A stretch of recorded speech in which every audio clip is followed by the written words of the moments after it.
Cubs clinched their first victory of the conference after taking Northport down. Congratulations to our player of the game, Gian Mamuyak, and winning coach Yang Yao. Coach Yang, your men evidently embraced the challenge of playing bigger than they are. When you couldn't make your shots, those rebounds and second chance points really saved you. What was key in making sure that everyone was on the same page and no one became complacent despite the leads and Arvin Tolentino not being on the other side? Una, malaking bagay na wala si Arvin. No, actually, we prepared for Arvin to play today.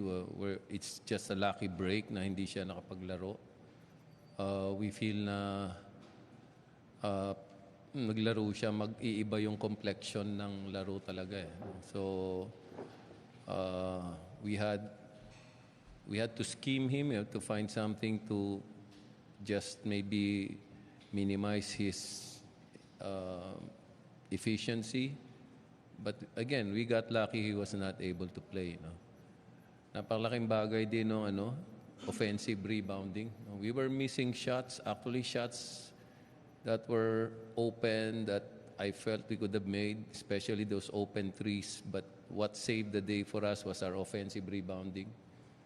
We got 29 offensive rebounds yata. So I think this is the first time we got that much number of offensive rebounds. So it's a testament to the hard work. Alam namin maliit kami going into this game. We did not have Bo, wala si Keith. Of course, si Luis wala pa rin. No? Yung mga malalaki namin, and Bo and Keith are our primary bigs. So ang naiwan sa amin yung mga fours na lang. So Gabe did a good job playing a big man today. Even Mark Borboran did a good job putting in quality minutes. Tapos yun nga, the usual is we were able to play at our own pace. No, yung kaya si Mamu, nakuha niya agad yung laro niya. Maganda yung start niya because we started at the right pace. Thank you, Coach Yang. Mamu, sabi na ni Coach Yang, you had a really good start from the get-go. You were just scoring all by your lonesome and set the tone for how the rest of the game would go for you.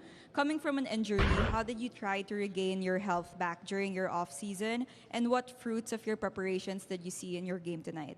In terms of coming back to playing shape, every day naman, I worked with our PTs, our team PTs, and our team strength and conditioning. And buti nga, nakahabol ako last conference ng konti. And laking pasasalamat ko rin sa coaches namin, kay Coach Yang, na pinalaro pa rin ako kahit medyo mabigat yung naging injury ko. And siguro in terms of this team, proud lang ako na we stepped up to the challenge kasi coming off a tough loss against NLEX.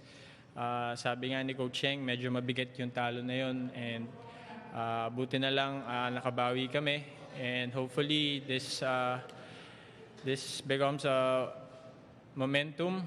Masarap mag-break ng mahaba na galing sa panalo, so hopefully pagkabalik nasa winning momentum kami, and sakto next game namin ata is against the defending champions ng conference na to, which is Meralco. So laking bagay na manalo kami this game for the next game.